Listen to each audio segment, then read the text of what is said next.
Hello குட்டீஸ், praise lord. How are you? எப்படி இருக்கீங்க? எல்லோரும் நல்லா இருக்கீங்களா? நான் விசுவாசிக்கிறேன் நீங்கள் இயேசுவின் நாமத்தினால எல்லாருமே ஹாப்பியாக இருப்பீங்கன்னு நான் விசுவாசிக்கிறேன். ஓகே குட்டீஸ், லாஸ்ட் வீக்கு நம்ம மத்தேயு 22ஆம் அதிகாரத்தை தியானித்தோம். இந்த வாரம் மத்தேயு 23ஆம் அதிகாரத்தை நம்ம பார்க்கலாமா? எல்லாரும் பைபிள் கொண்டு வந்துட்டீங்களா? ஓகே, இன்றைக்கான மனப்பாட வசனம் மத்தேயு 23ஆம் அதிகாரம் 12வது வசனம். தன்னை உயர்த்துகிறவன் தாழ்த்தப்படுவான், தன்னை தாழ்த்துகிறவன் உயர்த்தப்படுவான். இன்னொரு முறை பார்க்கலாமா? மத்தேயு 23ஆம் அதிகாரம் 12வது வசனம். தன்னை உயர்த்துகிறவன் தாழ்த்தப்படுவான், தன்னை தாழ்த்துகிறவன் உயர்த்தப்படுவான். அப்படின்னா என்ன? நம்ம எப்போவுமே பெருமையாக இருந்தோம்னு நினச்சிக்கிங்க ஒரு காரியத்தில், அப்போது நம்ம தாழ்த்தப்படுவோம், தேவனால் உயர்த்தப்பட மாட்டோம். எப்போ நம்ம தன்னை தாழ்த்துகிறோமோ அப்போ தேவன் என்ன பண்ணுவார்னா அவங்கள உயர்த்துவார். எப்பெல்லாம் நம்ம ஸ்கூலில், வீட்டில், விளையாடு இடத்துல, எல்லா இடத்துலையுமே நம்ம என்ன பண்ணக்கூடாது, பெருமையாக இருக்கக்கூடாது, நம்மளை தாழ்த்தணும். பைபிளில் நேபுகாத்நேசர் ஒரு ராஜா இருக்கிறாரு. அது எங்கே தெரியுமா? தானியேலில் 4ஆம் அதிகாரத்தில் இருக்குது. நேபுகாத்நேசர் ஒரு பெரிய ராஜா. அந்த ராஜா எப்பவுமே இந்த கட்டிடம் என்னால் தான் கட்டப்பட்டது, அதாவது இந்த ராஜ்யம் என்னுடைய வல்லமையில் தான் கட்டப்பட்டதுன்னு ஒரு பெருமையோடு இருந்ததுனால ஏசப்பா என்ன பண்ணார், அவருடைய பெருமையை அழித்து போட்டார். அப்போது தன்னுடைய பெருமையை அவர் உணர்ந்ததுனால தன்னை தாழ்த்தி ஏசப்பா கிட்ட அவர் ஒப்பு கொடுத்த பிறகு அவர் உயர்த்தப்பட்டார்னு வேதம் சொல்லுது. தானியேல் 4ஆம் அதிகாரத்தில் நீங்கள் பார்த்தீங்கன்னா தெரியும். சரியா? அதே மாதிரி நம்ம ஸ்கூலில், விளையாடுற இடத்துல, அப்புறம் நம்ம ஃபேமிலியில் எப்பொழுதுமே தாழ்மையாக இருக்கணும். எப்படி? உங்கள் ஸ்கூலில் நீங்கள் எப்படி இருப்பீங்க? ஒரு பையன், அதாவது ஒரு மாணவன் நல்ல ஃபஸ்ட் மார்க் எடுப்பானா. அவன் எடுக்கும் பொழுது என்ன பண்ணுவானா, பெருமையாக சொல்லுவானா, என்னால் மட்டும்தான் இந்த ஃபஸ்ட் ரேங்க் எடுக்க முடியும், இந்த ஃபஸ்ட் ரேங்க் என்னால் மட்டும்தான் தக்க வச்சுக்கொள்ள முடியும், நீங்கள்லாம் வேஸ்ட்டுன்னு என்ன பண்ணுவானா, எப்போவுமே அவன் என்ன பண்ணுவானா, தாழ்த்தி பேசிகிட்டே இருப்பானா. அப்படியெல்லாம் இருக்கக்கூடாது. நம்ம என்ன பண்ணோம், நம்மளை தாழ்மையாக, நம்மளுக்கு நம்ம ஃபஸ்ட்டே எடுத்தாலும் நீ சின்னவனாக இருந்தாலும் உன்னை ஆண்டவர் உயர்த்துவார்ன்றதை நம்ம சொல்லணும். சரியா? அதே டைமில் விளையாடுற இடத்துல இப்போது கிரிக்கெட் டீம் இருக்குது. சரியா? அந்த கிரிக்கெட் டீமில் ஒருத்தர் மட்டும் ஜெயிக்க முடியுமா? இல்லை, டீமோட யூனிட்டியாக இருந்தால் மட்டும்தானே ஜெயிக்க முடியும். ஆனால் விளையாட்டில் கூட நான் இருந்ததுனால தான் ஜெயிச்ச முடிஞ்சது அப்படின்னு சொன்னால் அது பெருமை. அப்படி அந்த பெருமைக்கு ஏசப்பா என்ன பண்ணுறாரு, எதிர்த்து நிற்கிறாரு. தாழ்மை உள்ளவர்களுக்கும் கிருபை அளிக்கிறார். நம்ம பார்க்குறோம் இல்லையா? அதே மாதிரி தன்னை தாழ்த்தி யார் எல்லாவற்றையும் தேவனுக்காக செய்கிறாங்களோ அவங்க என்ன பண்ணுவாங்க, உயர்த்தப்படுவாங்க, வேதம் சொல்லுது. சரியா? அது மட்டும் இல்லை, ஃபேமிலியில் உங்களுக்கு யார் இருக்காங்க? மம்மி டாடி இருக்காங்க, அப்புறம் பேரண்ட்ஸ் இருக்காங்க, நெய்பர்ஸ் இருப்பாங்க, ஃபேமிலியில் வேறு எல்லாம் இருப்பாங்க, சகோதரர்கள் இருப்பாங்க, அக்கா இருப்பாங்க, எல்லாம் இருப்பாங்க இல்லையா?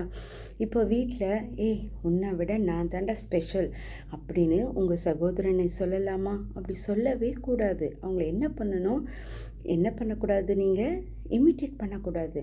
சரி, ஓகே, நீங்கள் என்ன பண்ணணும், உங்கள் பெருமையினால் அவனை கஷ்டப்படுத்தக்கூடாது. நீங்கள் தாழ்மையினால் அவனை நீங்கள் நேசிக்கும் பொழுது அன்பு வளரும். பெருமையினால் நீங்கள் பேசும் பொழுது என்ன வளரும்? சண்டை தான் வரும் வீட்டில். அப்போ ஸ்கூலில், ஃபேமிலியில், அப்புறம் விளையாடுற இடத்துல நீங்கள் உங்களை என்ன பண்ணணும், தாழ்த்தணும். சரி, இன்னைக்கான மனப்பாட வசனம் புரிஞ்சது இல்லையா? அது மட்டும் இல்லை குட்டீஸ், ஏசப்பா நமக்காக இந்த பூமியில் தன்னை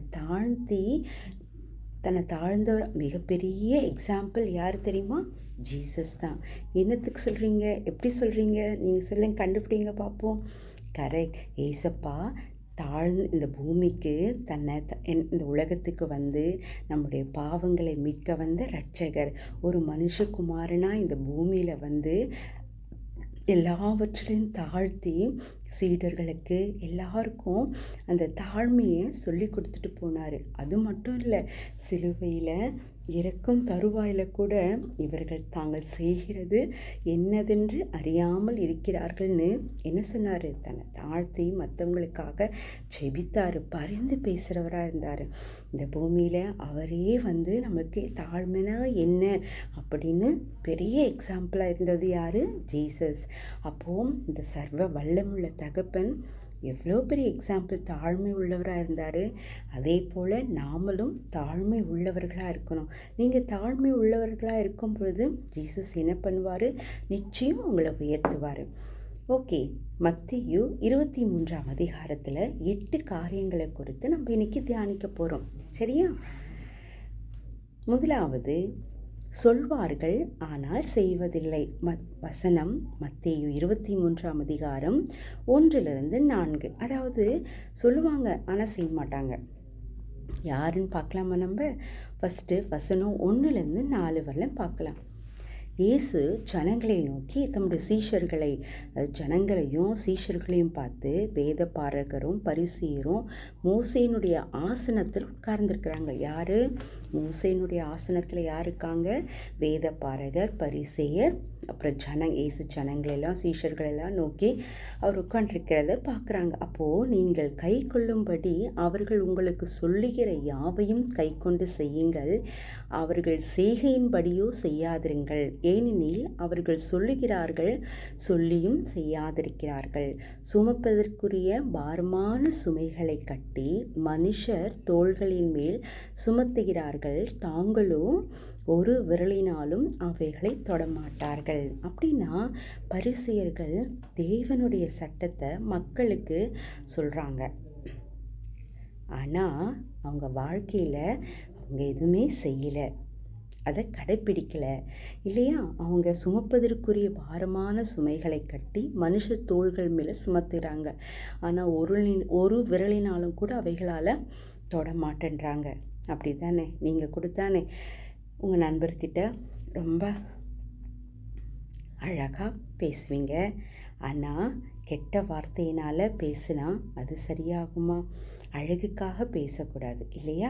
அது மட்டும் இல்லை, ஏலின் மகன்கள் பைபிளில் சொல்லப்படுது, ஏலின் மகன்கள் ஆசாரியாக இருக்கும் பொழுது தங்கள் வாழ்க்கையை நல்லதாக ஆக்கிக்கலை. அதாவது நம்ம வாழ்க்கையை மற்றவர்களுக்கு எடுத்துக்காட்டாக இருக்கணும். ஒருத்தர் சொல்கிறாங்கன்னா அதன்படி செய்யணும். தேவன் சொல்கிற வார்த்தைக்கு நம்ம கீழ்ப்படிந்து செய்யணும். ஆனால் இந்த வேதப்பாரர்களும் பரிசேயர்களையும் என்ன பண்ணுறாங்க? கொடுக்குற அந்த சட்டத்தை செய்ய மாட்டேன்றாங்க. சொல்கிறாங்க ஆனால் செய்ய மாட்டேன்றாங்க. இதுதான் சொல்வார்கள் ஆனால் செய்வதில்லைன்னு நம்ம பார்க்குறோம்.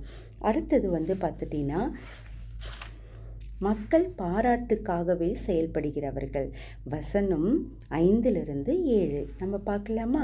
வசனம் 5 என்ன இருக்கு? எடுங்க பார்ப்போம். தங்கள் கிரிகைகள் எல்லாம் மனுஷர் காண வேண்டும் என்று செய்கிறார்கள், தங்கள் காப்பு நடாக்களை அகலமாக்கி தங்கள் வஸ்திரங்களின் தொங்கல்களை பெரிதாக்கி விருந்துகளின் முதன்மையான இடங்களையும் ஜப ஆலயங்களின் முதன்மையான ஆசனங்களையும் சந்தை வெளிகளில் வந்தனங்களையும் மனுஷனால் ரபி ரபி என்று அழைக்கப்படுவதையும் விரும்புகிறார்கள். அதாவது என்ன பண்ணுவாங்கன்னா, பெருமைக்காக செய்வாங்க, மற்றவங்க பார்வைக்காக செய்வாங்க. நல்லா ரொம்ப பர்ஃபெக்டாக பரிசுத்தமாக இருக்கிற மாதிரி நினைப்பாங்க. அவங்க ஆடைகள் எல்லாம் ரொம்ப பரிசுத்தமாக, ஃபேஸ் எல்லாம் ரொம்ப பரிசுத்தமாக இருக்கும். ஆனால் உள்ளே எப்படி இருக்குன்னா அழுக்காக இருக்கும். அது மட்டும் இல்லை, மனுஷங்கள் காணும்படியாக செஞ்சு தம் பெருமை பாராட்டிப்பாங்க. மக்கள் எல்லாம் பாராட்டுக்காக செய்வாங்க. நீங்கள் கொடுத்தானே பல நேரங்களில் பைபிளை வாசித்து சொல்லும்போது இயேசுக்காக செய்கிறீங்களா, இல்லை நண்பர்கள் பாராட்டுவாங்க செய்வீங்களா? இப்போது உங்கள் வீட்டில் ஒரு நெய்பர்ஸ் யாரோ வராங்க. இப்போ அவங்க எதிர்க்கில் நீங்கள் பைபிள் படிக்கிற மாதிரி படிச்சிங்கன்னா என்ன சொல்லுவாங்க? பா, உன் பிள்ளை பேர் பைபிள் நேரம் பைபிள் கையமாக இருக்கான், ஆனால் என் பிள்ளை படிக்க கூட மாட்டேன்றான் அப்படின்னு அவங்க நினைப்பாங்க. அவங்க உங்கள் வீட்டில் விட்டு வெளியில் போகும்பொழுது நீங்கள் என்ன பண்ணுவீங்க? அந்த பைபிளை க்ளோஸ் பண்ணிட்டு டிவி பார்த்துட்ருப்பீங்க. ஆனால் அவங்களுடைய சுயரூபம் உங்களுக்கு தெரியாது. நீங்கள் எப்படி பண்ணுவீங்க? மற்றவங்க பாராட்டுறதுக்காக பைபிள் படிக்கிறது, மற்றவங்க பாராட்டுவாங்கன்றதுக்காக ஒரு காரியத்தை செய்கிறது தேவனுக்கு பிரியமாக இல்லாத காரியம். சரியா? அதே மாதிரி தான் பைபிளில் சவுல் ராஜா மக்களுடைய பாராட்டுக்காக என்ன பண்ணார்? தேவனுக்கு கீழ்ப்படியாமல் போனார். நம்ம அதை வரும் நாட்களில் நம்ம தியானிக்கலாம். அப்போ நம்ம என்ன பண்ணணும்னா, நம்ம செய்யும் காரியம் யாருக்காக செய்கிறோம்? ஜீசஸ்க்காகவா, மற்றவங்களுக்காகவா? மற்றவங்களுக்கு நம்ம நற்கிரிகைகளை செய்யலாம். ஆனால் மற்றவங்க பாராட்டணும் அப்படின்ற வீண் பெருமைக்கு நம்ம செய்யக்கூடாது. சரியா? ஓகே, அடுத்தது வசனம் 8-12. மத்தேயு 23ஆம் அதிகாரம் 8-12. அங்கே என்ன சொல்லப்படுனா, பெருமை காட்ட வேண்டாம். நம்ம யார்கிட்டையும் பெருமை காட்ட வேண்டாம். இப்போ தானே மனப்பாட வசனம் படித்தோம். எடுத்துக்கலாமா? நீங்கள் ரபி என்று அழைக்கப்படாதிருங்கள், கிறிஸ்து ஒருவரே உங்களுக்கு போதகராக இருக்கிறார். நீங்கள் யாரையும் பார்த்து ரபின்னு சொல்லக்கூடாது. ஏசப்பா ஒருவரை தவிர இந்த உலகத்தில் நம்ம யாரையுமே ரபின்னு சொல்லக்கூடாது. நீங்கள் எல்லோரும் சகோதரர்களாக இருக்கிறீர்கள். சரியா? அப்போது பூமியில் ஒருவனையும் நீங்கள் பிதானும் சொல்லக்கூடாது, ரபினும் சொல்லக்கூடாது. அது யார் ஒருவருக்கு? பிதா ஒருவருக்கே, பரலோகத்தில் இருக்கிற ஒருவரே உங்களுக்கு பிதாவாக இருக்கிறார். ரபி யாருக்கு? ஜீசஸ்க்கு மட்டும்தான். நீங்கள் குருக்கள் என்றும் அழைக்கப்படாதிருங்கள், கிறிஸ்து ஒருவரே உங்களுக்கு குருவாக இருக்கிறார். யார் நமக்கு குரு? ஜீசஸ் தான். வேறு யாரையும் நம்ம குருக்களும் சொல்லக்கூடாது. உங்களில் பெரியவனாக இருக்கிறவன் உங்களுக்கு ஊழியக்காரனாக இருக்க கடவன். நீங்கள் நல்லா நான் நல்லா பெரியவன் தலைவன்னா நீங்கள் மற்றவங்களுக்கு எப்படிப்பட்டவங்களாக இருக்கணும்? கரெக்ட். ஊழியம் செய்கிறவர்களா, அதாவது பணிவிடை செய்கிறவர்களா இருக்கணும். அது எங்கேருந்து ஆரம்பிக்கணும்? நம்ம பேரண்ட்ஸ் கிட்டேருந்து, நம்ம பிள்ளைங்கிட்டேருந்து நம்ம என்ன பண்ணோம்? ஆரம்பிக்கணும் இல்லையா? நீங்கள் பேரண்ட்ஸ்க்கு எப்பயாச்சும் பணிவிடை செஞ்சுருக்கீங்களா? இந்த பொருளை எடுத்துகிட்டு வாம்னா, போ மம்மி எனக்கு வேலை இருக்குது, நான் படிக்கணும் அப்படின்னு நீங்கள் சொல்வீங்க இல்லையா? அப்படிலாம் சொல்லக்கூடாது. என்ன பண்ணணும்? அவங்களுக்கு கீழ்ப்படியணும், அவங்களுக்கு பணிவிடை செய்கிறவர்களாக இருக்கணும். எந்த ஒரு காரியத்திலும் சலிப்பு உண்டாகக்கூடாது. இப்போ இருக்க பிள்ளைங்கள்லாம் என்ன பண்ணுறீங்க? நீங்கள் பல நேரங்களில் என்ன பண்ணுறீங்க? கீழ்ப்படியாமல் போகிறீங்க. அது யாருக்கு வருத்தம்? கர்த்தருக்கும் வருத்தம், அப்பா அம்மாவுக்கும் வருத்தம் இல்லையா? நம்ம எப்படி இருக்கணும்? அவங்களுக்கு பணிவிடை செய்கிறவர்களாக இருக்கணும், தாழ்மையாக இருக்கணும். அவங்கள நம்ம வார்த்தைகளால் புண்படுத்தக்கூடாது. சரியா? ஓகே, அதே தான் நீங்கள் இன்னொன்று சொல்லலாமா? எக்ஸாம்பிள், இப்போது நீங்கள் ஸ்கூலில் ஃபஸ்ட்டு வரீங்க, ஆனால் அதை மற்றவங்க நண்பர்கள் நீங்கள் தாழ்த்தக்கூடாது. நான் ஃபஸ்ட்டு வந்துட்டேன், அவங்க நல்லா வரலை அப்படின்னு நம்ம சொல்லக்கூடாது. என்ன பண்ணணும்? அவங்களுக்கு உதவி செய்கிறவர்களாக இருக்கணும். நீங்கள் பெரியவனாக இருக்கணும்னா மற்றவங்களுக்கு உதவி செய்கிறவர்களாக இருக்கணும். சரியா? தன்னை உயர்த்துகிறவன் தாழ்த்தப்படுவான், தன்னை தாழ்த்துகிறவன் உயர்த்தப்படுவான். சரியா? இதுதான் நம்ம என்னத்துக்குமே பெருமை காட்ட வேண்டான்னு நம்ம பார்க்குறோம். சரியா? அடுத்தது 4வது காரியம், பிறரை தடுப்பவர்கள். யார் எல்லாம் தடுப்பாங்க? வசனம் சொல்லுது 23ஆம் அதிகாரம் 13-15. சரியா? மாயக்காரராகிய வேதபாரகரே, பரிசேரே, உங்களுக்கு ஐயோ! மனுஷர் பிரவேசியாதபடி பரலோக ராஜ்யத்தை பூட்டி போடுகிறீர்கள். நீங்கள் அதில் பிரவேசிக்கிறதும் இல்லை, பிரவேசிக்க போகிறவர்களை பிரவேசிக்கிற விடுகிறதும் இல்லை. 14வது வசனம் பாருங்க. மாயக்காரராகிய வேதபாரகரே, பரிசேரே, உங்களுக்கு ஐயோ! ஏன்? நீங்கள் நீண்ட நேரம் ஜெபம் பண்ணி விதவைகளின் வீடுகளில் என்ன பண்ணுறீங்க? பட்சித்து போடுகிறீர்கள். அதனால் அதிக ஆக்கினையை அடைவீர்கள். 15வது வசனம் சொல்லுது, மாயக்காரராகிய வேதபாரகரே, பரிசேயரே, உங்களுக்கு ஐயோ! ஒருவன் உங்கள் மார்க்கத்தனாகும்படி சமுத்திரத்தையும் பூமியையும் சுற்றி திரிகிறீர்கள். அவன் உங்கள் மார்க்கத்தானா போது அவனை உங்களிலும் இரட்டிப்பாய் நரகத்தில் மகனாக்குகிறீர்கள். அப்படின்னா இந்த வசனம் என்ன சொல்லுது? பிறரை தடுப்பவர்கள்.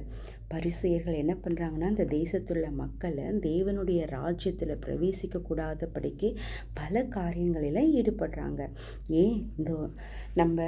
நீங்கள் உங்கள் ஃப்ரெண்டு இருக்கிறாங்க, உங்கள் ஃப்ரெண்டு நான் இன்றைக்கி சர்ச்சுக்கு வரட்டுமானா, இன்றைக்கி உன்னாலலாம் என்னால் கூட்டிகிட்டு போக முடியாது அப்படின்னு நம்ம சொல்லக்கூடாது. அவங்க என்ன பண்ணணும், சர்ச்சுக்கு கூட்டிகிட்டு வரணும். அது மட்டும் இல்லை, ஏரோது என்ன பண்ணாங்க, அந்த ஏசப்பா இந்த உலகத்தில் பிறந்தபொழுது என்ன பண்ணாங்க, கொல்ல முயன்றாங்க. ஏன், நிறைய பேர் ரட்சிக்கக்கூடாதபடிக்கு தடையாக இருந்தாங்க. நாம் மற்றவங்களுடைய ரட்சிப்புக்கு தடையாக இருக்கக்கூடாது, வழிகாட்டியாக இருக்கணும். சரியா?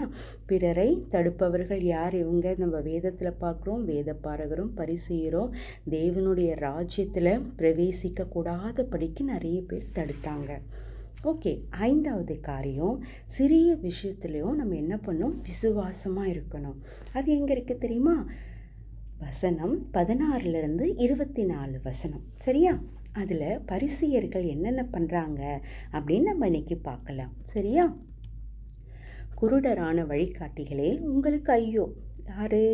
எவனாகிலும் தேவன் பேரில் சத்தியம் பண்ணினால் அதனால் ஒன்றுமில்லை என்று, எவனாகிலும் தேவாலயத்தில் பொன்னின் பேரில் சத்தியம் பண்ணினால் அவன் கடனாளியான் என்றும் சொல்லுகிறீர்கள். மதிகேடரே, குருடரே, எது முக்கியம்? பொன்னோ, பொன்னையை பரிசுத்தமாக்குகிற தேவாலயமோ? இல்லையா? பொண்ணு முக்கியமா, தேவாலயம் முக்கியமா? தேவாலயம் தானே முக்கியம். ஆனால் இவங்க ரொம்ப, அவங்களுடைய மனக்கண்கள் என்னப்பட்டிருக்கு, கட்டப்பட்டு இருக்கிறது. எவனாகிலும் பலிபீடத்தின் மேல் சத்தியம் பண்ணினால் அதனால் ஒன்றுமில்லை என்றும், எவனாகிலும் அதன் மேல் இருக்கிற காணிக்கைகளின் பேரில் சத்தியம் பண்ணினால் அவன் கடனாளி என்றும் சொல்லுகிறீர்களே. எவ்வளோ ஒரு பெரிய மூட நம்பிக்கை இல்லை இந்த பரிசேயர்களுக்கு. அதே தான் சொல்கிறாரு, மதிகேடரே, குருடரே, எது முக்கியம்? காணிக்க முக்கியமா, பரிசுத்தமாக்குகிற பலிபீடம் முக்கியமா, எது முக்கியம் அப்படின்னு கேட்குறாரு. ஆகையால் என்ன பண்ணும், பலிபீடத்தின் பேரில் சத்தியம் பண்ணுகிறவன் அதன் பேரிலும் அதன் மேலுள்ள எல்லாவற்றின் பேரிலும் சத்தியம் பண்ணுகிறான். தேவாலயத்தின் பேரில் சத்தியம் பண்ணுகிறவன் அதன் பேரிலும் அதன் வாசமாயிருக்கிற பேரிலும் சத்தியம் பண்ணுகிறான். அப்புறம் வானத்தின் பேரில் சத்தியம் பண்ணுகிறவன் தேவனுடைய சிங்காசனத்தின் பேரிலும் அதில் வீற்றிருக்கிறவர் பேரிலும் சத்தியம் பண்ணுகிறான். அப்போது இந்த வேத பாரகரும் பரிசேயரும் என்ன சொல்கிற, உங்களுக்கு ஐயோ! நீங்கள் வெந்தயத்திலும் சீரகத்திலும் தசமாக செலுத்தி நியாயப்பிரமாணத்தில் கற்பித்திருக்கிற விசேஷித்தவர்களாகிய நீதியையும் இரக்கத்தையும் விசுவாசத்தையும் விட்டுவிட்டீர்களே. இவைகளையும் செய்ய வேண்டும், அவைகளையும் விடாதிருக்க வேண்டுமே. குருடருக்கு வழிகாட்டிகளே, கொசுக்கில்லாதபடி வடிகட்டி ஒட்டகத்தை விழுங்குகிறார்களாக இருக்கிறீர்கள். அப்படின்னா இந்த பரிசேயரும் வேதபாரகரும் எல்லாம் செய்கிறாங்க. விதிமுறைகளை சின்ன சின்ன ஒரு கட்டளையை கூட, ஆர்டரை கூட கரெக்டாக செய்கிறாங்க. ஆனால் முக்கியமானதை விட்டுறாங்க. என்னது? அன்பு, இரக்கம், அது மட்டும் இல்லாமல் மன்னிப்பு, நித்திய மாட்சிமை, இந்த சத்தியத்தை எல்லாத்தையும் மறந்துடுறாங்க. எதை ஞாபகம் வச்சுக்கிறாங்க? அவங்க கொடுத்த கட்டளைகளை, சின்ன சின்ன கட்டளைகளை கூட மீறாமல் இருக்கிறாங்க. முக்கியமானது என்னது? அன்பு, இரக்கம், சத்தியத்தை எல்லாத்தையும் மறந்துட்டாங்க. இதெல்லாம் விடக்கூடாதுன்னு ஏசப்பா சொல்கிறாரு. நீங்கள் ஜெபம் செய்தாலும், நீங்கள் யாருக்காக ஜெபிக்கிறீங்க, அவங்கள மன்னிக்காமல் நீங்கள் ஜெபிச்சிங்கன்னா ஏசப்பா ஜெபம் கேட்பாரா? கேட்க மாட்டார் இல்லையா? அதே மாதிரி வேதத்தில் 2 சகோதரிகளை பற்றி இருக்குது, காயின், ஆபேல். காயினுடைய காணிக்கையும் ஆபேலுடைய காணிக்கையில் யார் ஏசப்பா காணிக்கை ஏற்றுக்கிட்டாரு? ஆபேலுடைய காணிக்கை ஏற்றுக்கிட்டாரு. தன்னை தாழ்த்தி அர்ப்பணிச்சதுனால ஆபேலுடைய காணிக்கை ஏற்றுக்கிட்டார். ஆனால் காயினுக்கு ஆபேல் மேலே ஒரே கோபம். ஸோ அதனால் என்ன ஆச்சுன்னா, காயின்னு என்ன பண்ணாங்க, தேவனுக்கு பலியை கொடுத்தாரு. காயின் தேவனுக்கு பலி கொடுத்தான். ஆனால் அவனுடைய காணிக்கை ஏற்றுக்கொள்ளப்படலை. ஏன்? அவன் உள்ளத்தில் அன்பு இல்லை. அன்பு இல்லைன்னா ஏசப்பா ஏற்றுப்பாரா?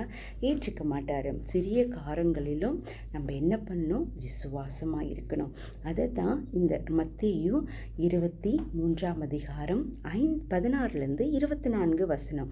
அதாவது சும்மா சடங்காசாரியத்துக்கு மட்டும் நம்ம இடம் கொடுக்காம அன்பு, இரக்கம், சத்தியம், இதற்கு நம்ம இடம் கொடுக்கணும்.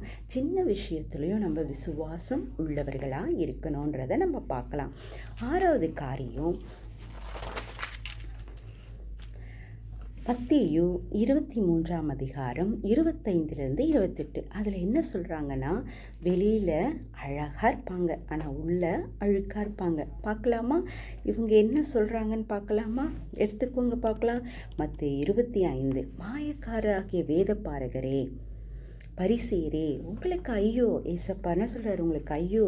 ஏன் போஜன பான பாத்திரத்தின் வெளிப்புறத்தை சுத்தமாக்குகிறீர்கள், உட்புறத்திலோ அவைகளை கொள்ளையினாலும் அநீதியினாலும் நிறைந்திருக்கிறீர்கள். அப்படின்னா என்னது? இப்போ பாத்திரம் பார்த்துட்டிங்கன்னா வெளியில் பர்ஃபெக்டாக அழகாக இருக்கும், உள்ள அசுத்தமாக இருக்கும்.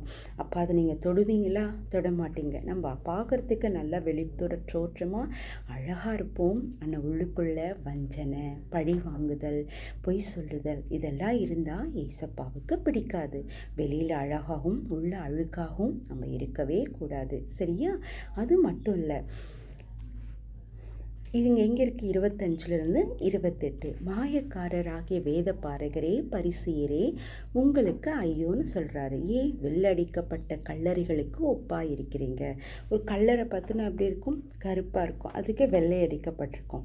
புறம்பே அலங்காரமாய் காணப்படும், உள்ளே மரித்தவர்களின் எலும்புகளினாலும் சகல அசுத்தத்தினாலும் நிறைந்திருக்கும். இப்போ கல்லறையெல்லாம் பார்த்துருக்கீங்கள்ல, நம்ம இறந்தால் நம்ம கல்லறையில் தானே இது பண்ணுவாங்க. வெளியில் என்ன இருக்கும்? நல்லா அழகாக இருக்கும் அந்த கல்லறை. ஆனால் அந்த மரித்தவர்கள் உள்ளனுடைய சடலம் எப்படி இருக்கும்? எலும்பு எப்படி இருக்கும்? அசுத்தத்தினால நிறைந்திருக்கும் இல்லையா? நிறைய பூச்சி புழு எல்லாம் அதை அந்த உடம்பை சிதைச்சிருக்கும் இல்லையா? அது மட்டும் இல்லை, அப்படியே நீங்களும் மனுஷருக்கு நீதிமான்கள் என்று புறம்பே காணப்படுகிறீர்கள், உள்ளத்திலோ மாயத்தினாலோ அக்கிரமத்தினால நிறைந்திருக்கிறீங்க. ஆமாம், நீங்கள் வெளியில் பார்க்குறதுக்கு அழகாக இருக்கிறீங்க, ஆனால் உள்ளே எப்படி இருக்கிறீங்க? நீங்கள் அழுக்கும் நல்ல அக்கிரம சிந்தனையும் நீங்கள் கொண்டு இருக்கீங்க. அப்போது நம்ம அப்படி இருக்கலாமா? உங்ககிட்ட நோட்டு புக்கு எல்லாம் அழகாக இருந்தாலும் உள்ள ஹேண்ட் ரைட்டிங் நல்லா இல்லைன்னா என்ன பண்ணுவாங்க? மிஸ்ஸு அடித்து போட்டுருவாங்கல்ல. ஏன்? பார்க்கறதுக்கு நோட்டு நீட்டாக அழகாக வச்சுருக்கேன், ஆனால் உள்ளே அசுத்தமாக இருக்குது, அசிங்கமாக இருக்குது, நல்லாவே இல்லை அப்படின் போது மேம் கிட்ட நம்ம என்ன பண்ணுவோம்? திட்டு வாங்குவோம் இல்லையா? அதே மாதிரி தான் பைபிளில் அனனியா சப்பீரா என்று அவங்க இருந்தாங்க. அவங்க நல்லவங்க போல் இருந்தாங்க, ஆனால் உள்ளத்தில் பொய், வாய் திறந்தா பொய். நம்ம பல நேரங்களில் பிள்ளைங்களெல்லாம் நம்ம பார்ப்போம், இவன் வாயை திறந்த பொய்யே பேசுவான். நம்ம கேள்விப்பட்டிருக்கோம் இல்லையா? எல்லாமே உண்மை மாதிரி பேசுவான், ஆனால் அதெல்லாம் பொய்யா இருக்கும். கேள்விப்பட்டிருக்கோம் இல்லையா? உண்மை இல்லாதது அது. தேவன் வெளிமுகத்தை பார்க்கல, உங்கள் உள்ளத்தை, உங்கள் சிந்தையை அவர் அறிந்திருக்கிற தகப்பன். ஏன்னா அவர் நம்மளை காண்கிற தகப்பன். அப்போது நம்ம எப்படி இருக்கணும்? உள்ள அழகாக இருக்கணும், அழுக்காக இருக்கக்கூடாது. வெளியில் நம்ம எப்படி பரிசுத்தமாக அழகாக இருக்கிறோமோ அதே மாதிரி உள்ளத்துலேயும் நம்ம எப்படிப்பட்டவர்களாக இருக்கணும்? பரிசுத்தமாகவும் அழகாகவும் இருக்கணும். சரியா? அடுத்தது 7வது காரியம், தீர்க்கதரிசிகளை ஒடுக்குறாங்க. வசனம் 29லேருந்து 36 பார்க்கலாமா?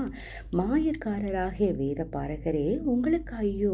மறுபடியும் என்ன சொல்கிறாங்க? தீர்க்கதரிசிகள் கல்லறைகளை கட்டி நீதிமான்களின் சமாதிகளை சிங்காரித்து எங்கள் பிதாக்கள் நாட்களில் இருந்தோமானால் அவர்களுடனே நாங்கள் தீர்க்கதரிசிகளின் இரத்த பழிக்கு உடன்பட்டிருக்க மாட்டோமே என்கிறீர்கள். ஆகையால் தீர்க்கதரிசிகளை கொலை செய்தவர்களுக்கு புத்திரராயிருக்கிறீர்கள் என்று உங்களை குறித்து நீங்களே சாட்சிகளாயிருக்கிறீர்கள். நீங்களும் உங்கள் பிதாக்களின் அக்ரம் அளவையை நிரப்புங்கள். சர்ப்பங்களே, விரியின் பாம்பு குட்டிகளே, நரகாக்கினிக்கு எப்படி தப்பித்துக் கொள்வீர்கள்? ஆகையால் இதோ தீர்க்கதரிசிகளையும் ஞானிகளையும் வேத பாரகரையும் உங்களிடத்தில் அனுப்புகிறேன். அவர்கள் சிலரை கொன்று சிலுவையில் அறைவீர்கள், சிலரை உங்கள் ஆலயங்களின் வாரினால் அடித்து ஊருக்கு ஊர் துன்பப்படுத்துவீர்கள். அப்படின்னா ஏசப்பா ஒரு சில தீர்க்கதரிசிகளை அனுப்புகிறாரு. அப்போது இந்த வேதபாரகர், பரிசேயர் எல்லாரும் என்ன பண்ணுறாங்க? அசெட்டப் பண்ணுறாங்க. அவங்க என்ன பண்ணுறாங்க? தேவன் அனுப்பிய தீர்க்கதரிசிகளை ஏற்றுக்கொள்ளாமல் கொன்று துன்பப்படுத்துகிறாங்கன்னு நம்ம பார்க்குறோம். அதனால தான் குட்டீஸ், நம்ம பைபிளில் கதை கேட்கும் பொழுது, படிக்கும் பொழுது ப்ராப்பராக படிக்கணும், அவருடைய வார்த்தைக்கு கீழ்ப்படுகிறவர்களாக இருக்கணும். எரேமியா தீர்க்கதரிசியும் இப்படியே என்ன பண்ணாங்க? துன்பப்பட்டு மக்களால் சிறையில் போடப்பட்டாங்க நம்ம பார்க்குறோம். சரியா? தேவ வார்த்தைக்கு நம்ம கீழ்ப்படிந்து நடக்க வேண்டும். 7வது காரியம் அது, தீர்க்கதரிசிகளை ஒடுக்குறாங்க. ஆனால் நம்ம எப்படிப்பட்டவர்களாக இருக்கணும்? தேவ வார்த்தைக்கு கீழ்ப்படிந்தவர்களாக இருக்கணும். சரியா? அடுத்தது கடைசியாக இயேசுவின் அன்பு. மத்தேயு 23ஆம் அதிகாரம் 37 39 பார்க்கலாமா? எருசலேமே எருசலேமே, தீர்க்கதரிசிகளை கொலை செய்து உன்னிடத்தில் அனுப்பப்பட்டவர்களை கல்லெறிவீர்களோ?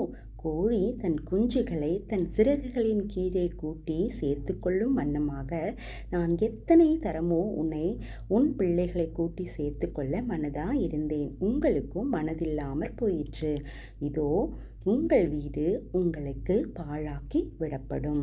கர்த்தருடைய நாமத்தினால் வருகிறவர் ஸ்தோத்தரிக்கப்பட்டவர் என்று நீங்கள் சொல்லும் அளவும் இது முதல் என்னை காணாதிருப்பீர்கள் என்று உங்களுக்கு சொல்லுகிறேன் என்றார்.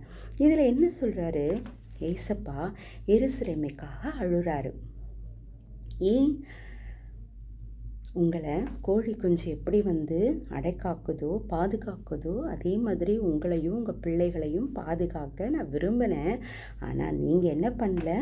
மறுத்துட்டீங்க. அது மாதிரி தானே குட்டீஸ், அப்பா அம்மா அன்பாக உங்களை கவனிப்பாங்க இல்லையா? ஏசப்பா நம்ம எப்பொழுதுமே காக்கிறவர். யாரை போல்? உங்கள் அப்பா அம்மா உங்களை எப்படி பாதுகாக்கிறாரோ அதை விட பல மடங்கு ஏசப்பா உங்களை காக்கிறவராக இருக்கிறாரு. நம்ம பார்க்குறோம்ல, யோவான் 10:11, நல்ல மேய்ப்பன் தன் ஆடுகளுக்காக தன் ஜீவனையே கொடுப்பான் இல்லையா? ஏசப்பா இந்த உலகத்தில் நமக்காக தன் சிலுவையில் சுமந்து நம் பாவங்களை மீட்டு நமக்கு உயிர் கொடுத்து மீண்டும் உயிரோடு எழுந்து இன்றும் ஜீவிக்கிறவராக யார் இருக்கிறாரு? ஏசப்பா. கோழி பார்த்துருக்கீங்களா? அதனுடைய குஞ்சுகளை பார்த்துருக்கீங்களா? ஒரு மழைக்காலங்களோ இல்லை ஏதோ சடுதியாக ஏதோ ஒரு ஆபத்து வருது இல்லையா? உடனே அந்த குஞ்சுகளெல்லாம் என்ன பண்ணும்? அம்மாவுடைய ரெக்கைக்குள்ளே போய் அப்படியே ஒட்டிக்கும், அப்படியே படக்காத்துக்கும். பார்த்துருக்கீங்களா? நீங்கள் இல்லைன்னா உங்கள் வீட்டுக்கிட்ட இருந்தால் நீங்கள் பாருங்கள். சரியா? ஓடி போய் என்ன பண்ணால் அம்மா கிட்ட போய் அடைக்கலம் போயிடும். அதே மாதிரி தான் உங்களுக்கு ஆபத்துகள் பல நேரங்கள் வரும் பொழுது ஏசப்பா கிட்ட, ஏசப்பா எனக்கு இந்த பிரச்சனையிலேருந்து விடுதலை தாங்க, இதில் எனக்கு ஒரு அற்புதம் செய்யுங்கன்னு ஓடி போய் முட்டி போட்டு ஏசப்பா கிட்ட நீங்கள் சொன்னீங்கன்னா ஏசப்பா என்ன பண்ணுவார்? எல்லா தீங்குக்கும் உங்களை விலக்கி ரட்சித்து காத்து கொள்ளுவார். பிசாசின் வல்லமைக்கும் தந்திரத்துக்கும் என்ன பண்ணுவார்? விலக்கி ரட்சித்து காத்து கொள்ளுகிற தகப்பன். சரியா குட்டீஸ்? அது மட்டும் இல்லை, 5 அப்பத்தை 5000 பேர்களுக்கு போஷித்து அற்புதம் செய்த ஏசப்பா நம்ம பிரச்சனையை உங்கள் பிரச்சனையை மாற்றாமல் போயிடுவாரா? இல்லை குட்டீஸ், நம்ம என்ன பண்ணோம்? ஒப்பு கொடுக்கணும். ஏசப்பா எனக்கு பரிசுத்தத்தை தாங்க, அன்பை தாங்க, நான் பரிசுத்தமாய் வாழ எனக்கு உதவி செய்யுங்க. நான் மாயக்காரையை போல இல்லாமல் உங்கள் வார்த்தைக்கு உங்கள் வசனத்துக்கு நான் கீழ்ப்படிந்து வாழ என்னை ஒப்பு கொடுக்குறேன் ஏசப்பா அப்படின்னு நீங்கள் சொல்லணும். சரியா குட்டீஸ்? ஓகே. மத்தேயு 23 நம்ம 8 காரியங்களை குறித்து பார்த்தோம். செய்வதில்லை ஆனால் சொல்லுவார்களை பற்றி நம்ம பார்த்தோம். மனித பாராட்டுக்காக வாழ்ந்தாங்க. பெருமை நம்ம எப்பவுமே காட்டக்கூடாது. பிறரை சத்திய வழியில் நடத்துறதுல நம்ம ஜாக்கிரதையாக இருக்கணும். சிறிய விஷயத்தில் கூட நம்ம என்ன பண்ணணும்? விசுவாசமாக இருக்கணும். வெளியில் அழகாகவும் உள்ள அழுக்காகவும் நம்ம எப்பொழுதுமே இருக்கக்கூடாது. சரியா? தீர்க்கதரிசிகளை கொன்றாங்கன்னு நம்ம பார்த்தோம். இயேசுவினுடைய அன்பு விலையேற பெற்றது இல்லையா? அப்படிப்பட்டதை நம்ம பார்த்தோம். சரியா? நீங்கள் என்ன கேட்கணும்? ஏசப்பா என் உள்ளத்தை சுத்தமாக்கி நான் சொல்வதை செய்கிற அளவுக்கு என்னை நீங்கள் பயன்படுத்துங்கப்பா. பெருமை இல்லாமல் தாழ்மையோடு வாழ எனக்கு கற்றுக் கொடுங்க. அன்பும் இரக்கமும் கொண்டிருக்க எனக்கு உதவி செய்யுங்க ஏசப்பா. மக்கள் பாராட்டுறாங்கன்றதுக்காக நான் செய்யக்கூடாது. உன்னாம மகிமைக்கென்று நான் வாழணும், செய்யணும் அப்படின்னு தன்னை அர்ப்பணித்து ஜெபிக்கணும். சரியா? உங்கள் அன்பில் நான் எப்பொழுதுமே நிலைத்திருக்கணும் அப்படின்னு நீங்கள் ஜெபிக்கணும். சரியா? ஓகே. இந்த வாரம் மத்தேயு 23ஆம் அதிகாரத்தை நம்ம தியானித்தோம். ஓகே குட்டீஸ், நெக்ஸ்ட் வீக்கு அடுத்த சாப்டரை நம்ம தியானிக்கலாமா? அதுக்கு முன்னாடி நம்ம ஒரு சிறு ஜெபம் செஞ்சிடலாமா? Close your eyes. அன்புள்ள பரலோக தகப்பனே, இதுவும் இந்த நிகழ்ச்சியை பார்த்து கொண்டிருக்கிற ஒவ்வொரு சிறு பிள்ளைகள் மேலே நஸ்ரீனாக இயேசு கிறிஸ்துவின் நாமத்தினால் நம்முடைய ரத்தத்தை தெளித்து நான் செபிக்கிறேன்ப்பா. பாதுகாத்து கொள்ளுங்க அப்பா. அன்பை செலுத்துகிறவர்களாய், பரிசுத்தமாய் வாழவும், தாழ்மை குணம் உள்ளவர்களாய், மற்றவர்களுக்கு பணிவிட செய்கிறவர்களாய் ஒவ்வொரு சிறு பிள்ளைகளை அர்ப்பணிக்கிறாங்கப்பா. அவர்களை மாற்றுங்க அப்பா. கீழ்ப்படியாமல் போயிருக்கிற அந்த குணங்களை எடுத்து போடுங்க இயேசுவின் நாமத்தினால் அப்பா. படிப்பில் சிறந்தில், ஒழுக்கத்தில் சிறந்து விளங்கும்படியாக உம்முடைய நாமத்தை அவர்கள் தூஷணம் செய்யாத படிக்கு தங்களுடைய செய்கையினால் உம்மை கனப்படுத்தக்கூடிய பிள்ளைகளாய் மாற்றுங்கப்பா.